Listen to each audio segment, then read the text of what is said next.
अब हम second type की यहाँ पर बात कर लेते हैं। तो सेकंड हमारे पास कौन सा आ गया, बैक्टीरियल इन्फेक्शन आ गया। ठीक है, तो यहाँ पर हमारे पास बैक्टीरियल वेजिनोसिस, ठीक है, ये सेकंड टाइप आ गई बैक्टीरियल वेजिनोसिस। इसके अंदर जो बैक्टीरिया रिस्पॉन्सिबल होता है वो कौन सा होता है, गार्डनीरेला बैक्टीरिया। गार्डनीरेला बैक्टीरिया, ये बैक्टीरिया की क्या खासियत है, ठीक है, हमारे जो नॉर्मल बैक्टीरिया होते हैं बॉडी के अंदर उनसे ज़्यादा फास्टली ये मल्टीप्लाई करते हैं, बहुत फास्टली मल्टीप्लाई कर देते हैं और हमारी वजाइना के अंदर इन्फेक्शन हो जाती है। अब इसमें जो फ्लूइड, उसमें तो नॉर्मल फ्लूइड डिस्चार्ज था, जैसे वाइट कलर का ही नॉर्मल निकलता है फंगस के अंदर अगर हमें फंगल इन्फेक्शन है।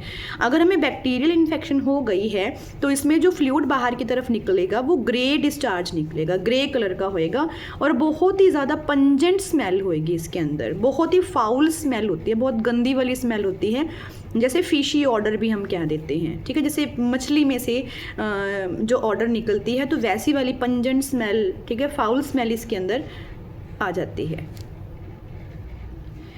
इसके भी अगर हम सिम्टम्स की बात करते हैं तो सिम्टम्स वही सेम ही रहते हैं, ठीक है। इसके भी अगर हम बात करें तो स्टिंगिंग सेंसेशन है, पेन रहता है ड्यूरिंग इंटरकोर्स, वही सेम ही हमारे जो फंगल वाले सिम्टम्स हैं वही सेम बैक्टीरिया के ही रहते हैं, ठीक है। इसके अंदर अब बैक्टीरियल अगर मेडिकेशन की अगर हम बात करते हैं, ठीक है, तो यहाँ पर मेडिकेशन हम किसकी देंगे, यहाँ पर एंटीबायोटिक्स, ठीक है, एंटीबायोटिक का, ठीक है, जैसे कि टिंडाजोल हो गया, क्लिंडामाइसिन हो गया, तो मैं लास्ट में बताऊंगी ये मेडिकल ट्रीटमेंट इसमें हम क्या क्या ले सकते हैं।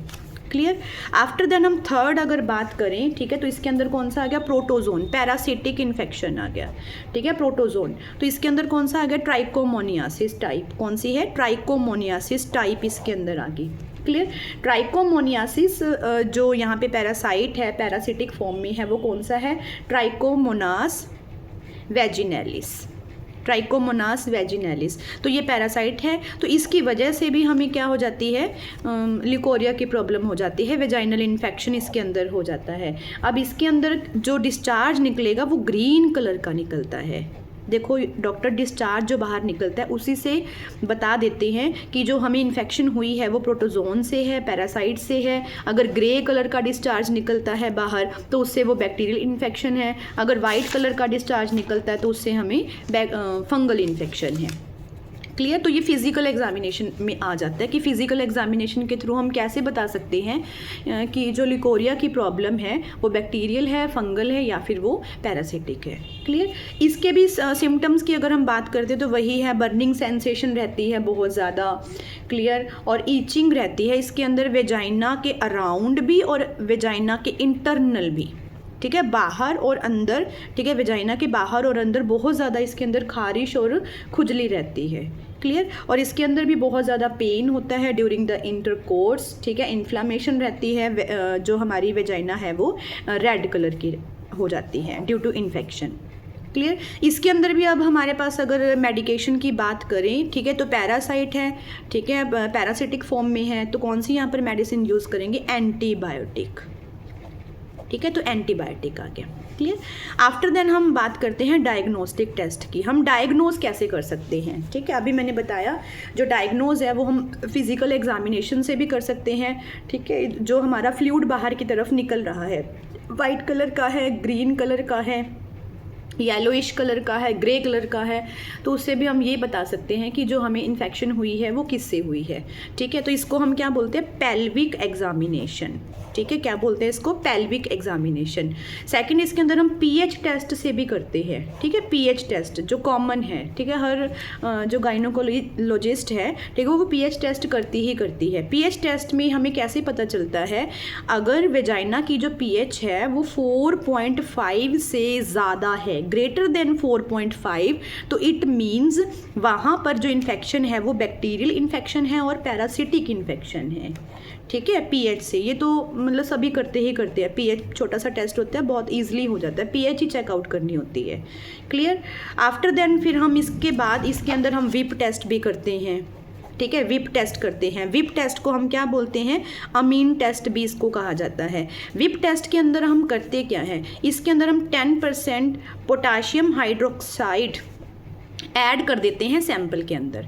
मतलब हमने सैंपल जो डिस्चार्ज फीमेल की बॉडी से बाहर की ओर निकल रहा है वो डिस्चार्ज हमने ले लिया, उसके अंदर हमने 10% ठीक है पोटाशियम हाइड्रोक्साइड को डाल दिया। डालने के बाद उसकी जो ऑर्डर चेक करते हैं, अगर उसकी जो ऑर्डर है वो फिशी ऑर्डर आए, ठीक है, फिश की तरह गंदी वाली स्मेल आए, ठीक है, तो इट मीन्स हमें क्या है, वहाँ पे इन्फेक्शन है। तो कौन सी इन्फेक्शन मैंने अभी बताया था, फिशी ऑर्डर आए तो कौन सी होती है, बैक्टीरियल इन्फेक्शन होती है। ठीक है, ग्राम स्टेन से भी हम कर देते हैं, पॉजिटिव आता है या फिर नेगेटिव आता है उससे भी हम ये कर सकते हैं, PCR लगा के भी कर सकते हैं, DNA टेस्ट करके भी कर सकते हैं। ये थोड़े बड़े टेस्ट हो जाते हैं, ये नहीं किए जाते नॉर्मल हॉस्पिटल के अंदर, कोई भी PCR नहीं लगा के देखता। ठीक है, तो DNA हम किसका चेकआउट करेंगे, बैक्टीरिया का, पैरासाइट का, फंगल का, उनके DNA से हमें पता चल जाता है कि हमें कौन सी इन्फेक्शन हुई है। क्लियर, समझ आया? ठीक है, और उसके बाद हमारे पास यूरिन कल्चर, वो मैंने बता ही दिया था। यूरिन कल्चर को लेके तो हम क्या चेकआउट करते हैं, कलर ही चेकआउट करते हैं, क्योंकि जो फ्लूइड है वो यूरिन के थ्रू ही बाहर की तरफ निकलता है। तो वाइट कलर है, येलो कलर है, ग्रे कलर है, ग्रीन कलर है, तो उससे भी हमें पता चल जाता है, ठीक है, कि हमें कौन सी इन्फेक्शन हुई है और किस इन्फेक्शन की वजह से हमें लिकोरिया की प्रॉब्लम हुई है। अब हम लास्ट में यहाँ पर बात करते हैं मेडिकल ट्रीटमेंट की। मेडिकल ट्रीटमेंट, ठीक है, मेडिकल ट्रीटमेंट के अंदर अब हम यहाँ पर कौन कौन सी मेडिसिन देते हैं, एंटीबायोटिक, और सेकंड कौन सी आगे, फंगस से हुई है, ठीक है, इन्फेक्शन, तो anti fungal, very simple. Antibiotic के अंदर अगर हम बात करें, ठीक है, तो यहाँ पर डॉक्टर कौन कौन सी मेडिसिन रिकमेंड करते हैं, ठीक है, क्लिंडामाइसिन यहाँ पर हम दे सकते हैं, टिंडाजोल हम यहाँ पे दे सकते हैं, ठीक है, मेट्रोनाजोल हम यहाँ पे दे सकते हैं, डॉक्सीसाइक्लिन, एफ्लॉक्सिन, सेफिजाइम, ठीक है, तो ये सारी की सारी, ठीक है, मेडिसिन है। तो ये सारी की सारी क्या है, एंटीबायोटिक है। ठीक है, तो यहाँ पर हम अगर डॉक्सीसाइक्लिन की बात करें तो 100 mg, ये डिपेंड करता है कि हमें इन्फेक्शन ज़्यादा है या फिर कम है, तो उसी हिसाब से हम ये डोज देते हैं। ठीक है, सेफिजाइम है, जैसे कि सेफिजाइम की हम बात कर लेते हैं, सेफिजाइम की अगर हम बात कर लेते हैं, ठीक है, तो ये कितनी देते हैं, 200 mg। ठीक है, अगर इन्फेक्शन कम है तो 200 mg के हिसाब से हम 1 टेबलेट दे देते हैं पेशेंट को। अगर ज़्यादा मतलब कि इन्फेक्शन हुई है, ठीक है, तो 200 mg की 2 टेबलेट्स हम दे देते हैं। क्लियर? आफ्टर देन हम एंटी फंगल की यहाँ पर बात करते हैं। तो एंटी फंगल के अंदर मैंने बताया था क्रीम भी आती है इसके अंदर, ठीक है, और वेजाइनल इंसर्ट के वेजाइना के अंदर रखने के लिए टेबलेट्स भी आती है। तो एंटी फंगल के अंदर अगर हम बात करें तो फ्लूकोनाजोल आ गया। ठीक है, फ्लूकोनाजोल बहुत अच्छा है ये साल्ट, ठीक है, इसको फ्लूकोनाजोल टेबलेट को ले सकते हो। ठीक है, क्लोट्रिमाजोल भी हम ले सकते हैं इसके अंदर, लुलिकोनाजोल भी हम इसके अंदर ले सकते हैं।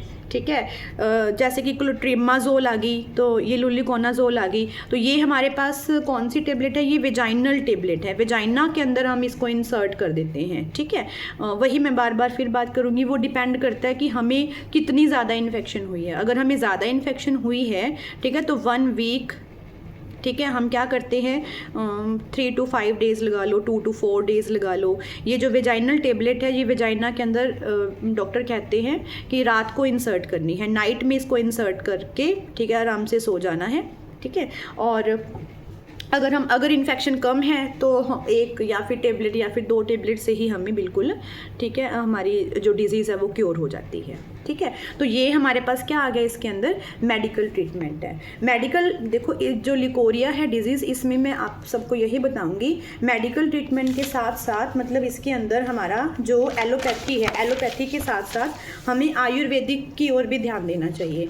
इसके अंदर आयुर्वेद की अगर हम बात करते हैं तो इसके अंदर जो भिंडी की जड़ है, ठीक है, वो बहुत ही ज़्यादा इफ़ेक्टिव है। ठीक है, भिंडी की जो हमारे पास भिंडी है, लेडी फिंगर है, तो उसकी जो जड़ है, ठीक है, वो बहुत ज़्यादा इफेक्टिव है। उसको पीस के उसका पाउडर बना के ले सकते हो, अदरवाइज़ उसको वाटर के अंदर बॉईल करके भी ले सकते हो। ठीक है, और सेकेंडली हम क्या लेते हैं, रॉ बनानास, ठीक है, कच्चा केला, ये तो यहाँ पे मतलब कि मेरे जो 2-3 फ्रेंड्स थी उनको ये प्रॉब्लम थी। ठीक है, तो मैंने उनको भी बताया था कच्चा केला, तो उन्होंने रेगुलरली यूज़ किया था 1 मंथ। ऐसे नहीं होता कि हम 1 दिन खा लेते हैं, 2 दिन खा लेते हैं, तो उन्होंने लगातार 1 और 2 मंथ खाया ही था। कच्चे केले की सब्जी बना के उन्होंने खाई थी, तो उनको बहुत ही रिलीफ मिला है। ठीक है, लिकोरिया प्रॉब्लम से, क्योंकि लिकोरिया ये नहीं है कि 1-2 फीमेल को है, ज़्यादातर ही मैं बात करूँ तो मोर देन 50% है, 60 to 70 रेशो है फीमेल को, ये प्रॉब्लम है ही है। तो जो कच्चा केला है उसकी सब्ज़ी बना के खा सकते हो, ठीक है, उसका जूस बना के पी सकते हो, ठीक है, तो बहुत ही ये इफ़ेक्टिव है। उसके बाद पीपल के पत्ते होते हैं हमारे पास, ठीक है, और बरगद का जो पेड़ है, बनियन ट्री है, ठीक है, उसकी जो जड़ है, ठीक है, उसका जो रस है वो तुम निकाल के पी सकते हो। तो मैं यही रिकमेंडेड करूँगी आप सभी को, जो ये लिकोरिया डिजीज़ है, ठीक है, और मखाने भी खा सकते हो सच इसके अंदर, ठीक है, रोस्ट करके मखाने हैं उनको जो रोस्ट करके, ठीक है, उसको दूध के साथ ले सकते हो या फिर उसका पाउडर फॉर्म बना के ले सकते हो, जैसे आपको ठीक लगे, ठीक है, वैसे ही। तो ये मखाने भी बहुत ही ज़्यादा इफेक्टिव है इसके अंदर, ठीक है। तो ये आयुर्वेदिक, एलोपैथी में ये नहीं कहती कि सिर्फ आयुर्वेदिक ही यूज़ करो, एलोपैथी के साथ साथ, ठीक है, आयुर्वेदिक और इवन होम्योपैथी भी बहुत ज़्यादा ज़रूरी है। Okay, bye bye, have a nice day.